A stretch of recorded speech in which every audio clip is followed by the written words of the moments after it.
नमस्कार दोस्तों आप सभी का एक बार फिर से नए वीडियो में स्वागत है। दोस्तों आज हम लोग इस सवाल को हल करेंगे। ये सवाल समांतर श्रेणी क्लास 10th का है। दोस्तों इस तरह के सवाल बोर्ड एग्जाम में अक्सर पूछे जाते हैं। इस तरह के सवाल बोर्ड एग्जाम में 6 नंबर या फिर 4 नंबर के लिए पूछे जाते हैं। तो सवाल क्या है एक बार पढ़ लेते हैं, उसके बाद हल करते हैं।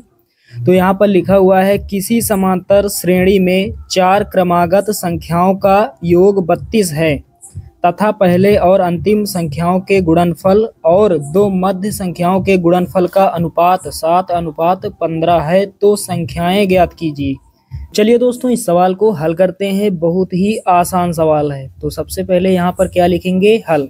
चलिए दोस्तों अब सवाल को हल करते हैं। तो सवाल पढ़ लेते हैं। थोड़ा यहाँ ऊपर लिखा हुआ है किसी समांतर श्रेणी में 4 क्रमागत संख्याओं, यानी समांतर श्रेणी की 4 क्रमागत संख्याएं हमें लेनी है। तो यहाँ पर क्या लिखेंगे, यहाँ पर लिखेंगे एपी। एपी का मतलब समांतर श्रेणी, आप सभी लोग जानते हैं।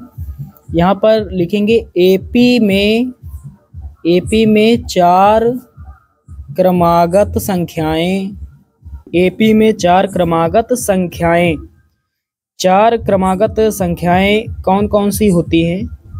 तो पहली क्रमागत संख्या होती है a-3d, उसके बाद कामा लगाएंगे। दूसरी संख्या a-d, कामा लगाएंगे। तीसरी संख्या a+d और चौथी संख्या a+3d। तो यहाँ पर दोस्तों a-3d ये पहली क्रमागत संख्या है। उसके बाद a+3d ये अंतिम क्रमागत संख्या है। उसके बाद a-d और a+d ये मध्य वाली क्रमागत संख्याएं हैं। ये मध्य वाली दोनों संख्याएं हैं, क्योंकि बीचों बीच में हैं दोनों संख्याएं, इसलिए इन दोनों संख्याओं को मध्य संख्याएं कहते हैं। चलिए दोस्तों अब आगे हल करते हैं। अब यहाँ पर लिखेंगे प्रश्नानुसार।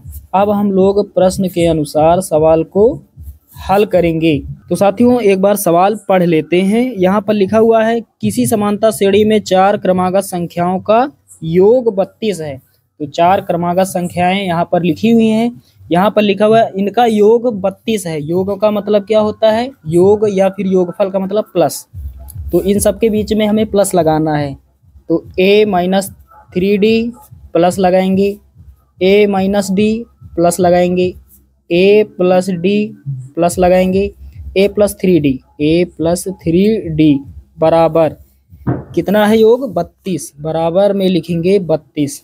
चलिए अब हल कर लेते हैं। 3d कट जाएगा, एक प्लस का एक माइनस का। उसके बाद दोस्तों यहाँ पर d माइनस का है, यहाँ d प्लस का है, कट जाएगा। चलिए दोस्तों अब हमारे पास क्या बचा, एक a यहाँ पर है, एक ये। तो कुल मिलाकर कितने a हैं? 4a।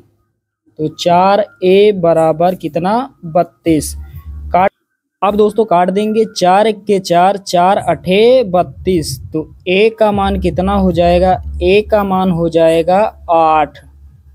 चलिए a का मान हमने निकाल लिया। आप सभी लोग यहाँ तक समझ गए होंगे। अब दोस्तों सवाल फिर से पढ़ना पड़ेगा। यहाँ तक हमने कंप्लीट कर दिया। किसी समांतर श्रेणी में 4 क्रमागत संख्याओं का योग 32 है। उसके बाद यहाँ तथा से आगे पढ़ेंगे सवाल को। यहाँ पर लिखा हुआ है तथा पहले और अंतिम संख्याओं के गुणनफल। तो पहली संख्या ये है और अंतिम संख्या ये है, इनका गुणनफल और 2 मध्य संख्याओं के गुणनफल, यानी जो बीच वाली 2 संख्याएं हैं इनका गुणनफल का अनुपात 7:15 है। यहाँ पर लिखेंगे तथा, यानी आगे जो शर्त दी गई है उसके अनुसार। तो यहाँ लिख देते हैं तथा पहले और अंतिम संख्याओं के गुणनफल और 2 मध्य संख्याओं के गुणनफल। तो पहली और अंतिम संख्या इनका गुणनफल यानी a-3d, और उसके बाद गुणा लगाएंगे बीच में। चलिए ब्रैकेट लगा लेते छोटा वाला यहाँ पर, और उसके बाद अंतिम संख्या a+3d। पहली संख्या और अंतिम संख्याओं का गुणनफल, बीच में कोई चिन्ह है नहीं, इसका मतलब बीच में गुणा है। तो यहाँ पर दोस्तों हमने क्या लिखा, पहले और अंतिम संख्याओं के गुणनफल, इतना हमने कर लिया। और 2 मध्य संख्याओं के गुणनफल का अनुपात। और दो मध्य संख्याओं के गुणनफल, ये दोनों मध्य संख्याएं हैं a माइनस डी और a प्लस डी, बीच में गुणा है और अनुपात का मतलब यहाँ अनुपात लगाएंगे। दो मध्य संख्याओं के गुणनफल का अनुपात बराबर कितना है? 7:15। 7:15। चलिए दोस्तों आगे हल करते हैं। तो यहाँ पर a माइनस 3d एक ब्रैकेट में और एक में a प्लस 3d। दोस्तों अनुपात का मतलब बटे, बटे का निशान लगाएंगे। a माइनस डी और फिर a प्लस डी बराबर 7, अनुपात का मतलब बटे, 7/15। चलिए आगे हल करते हैं। आपने एक सूत्र पढ़ा होगा a square minus B square किसके बराबर होता है? एक ब्रैकेट में a प्लस बी, एक में a माइनस बी। तो यहाँ पर वही लिखा हुआ है, एक ब्रैकेट में a प्लस बी, एक में a माइनस बी। नीचे भी एक ब्रैकेट में a प्लस बी, एक में a माइनस बी।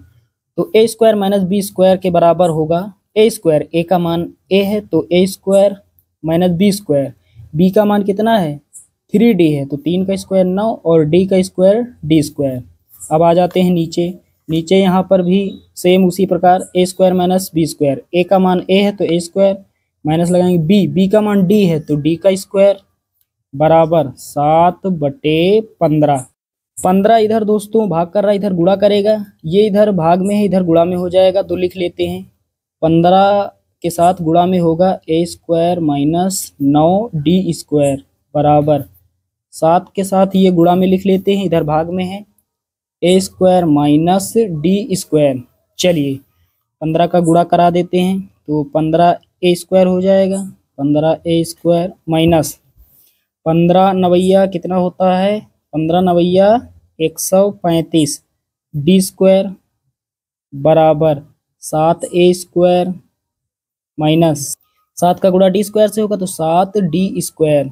7 का गुणा हमने अंदर कर दिया।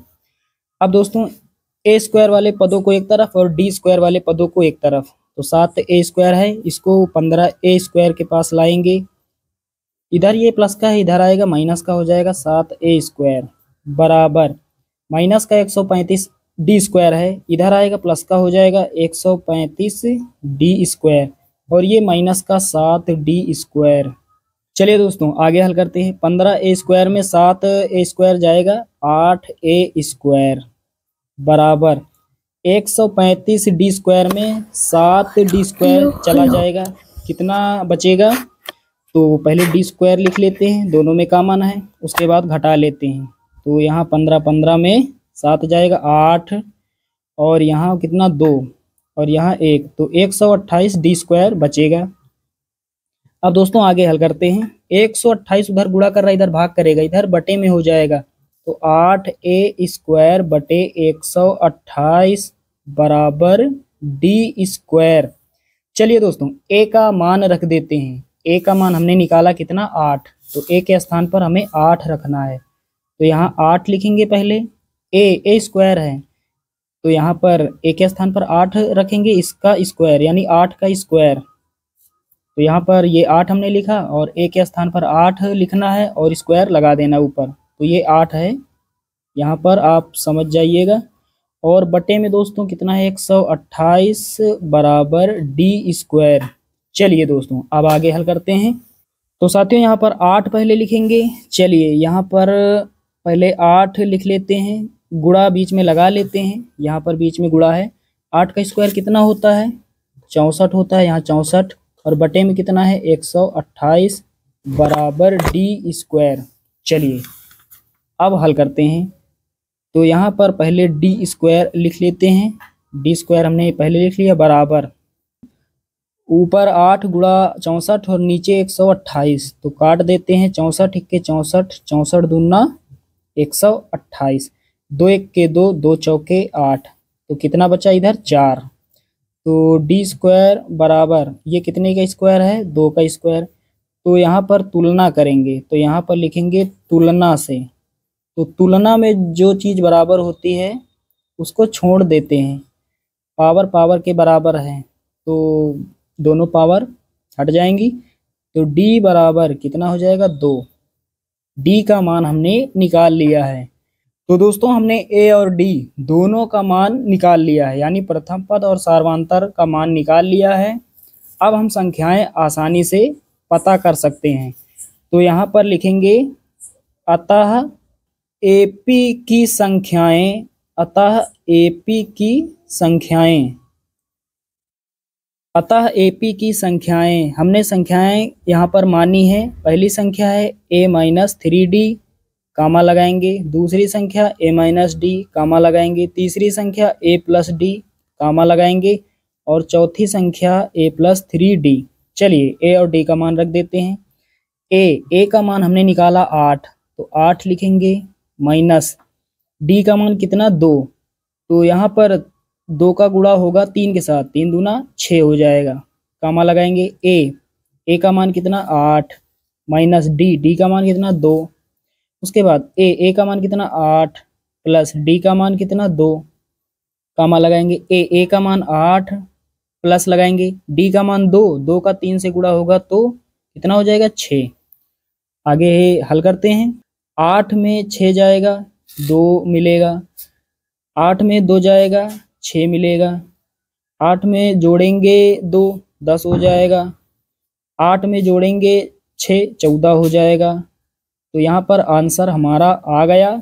यहाँ पर एपी की 4 क्रमागत संख्याएं हमने ज्ञात कर ली। साथियों, उम्मीद करता हूँ कि ये सवाल आप सभी लोग अच्छे से समझ गए होंगे। इस सवाल की आप लोग 1 से 2 बार प्रैक्टिस करेंगे तो आ जाएगा। बहुत ही आसान सवाल है। चलिए दोस्तों, मिलते हैं अगले वीडियो में। तब तक के लिए जय हिंद।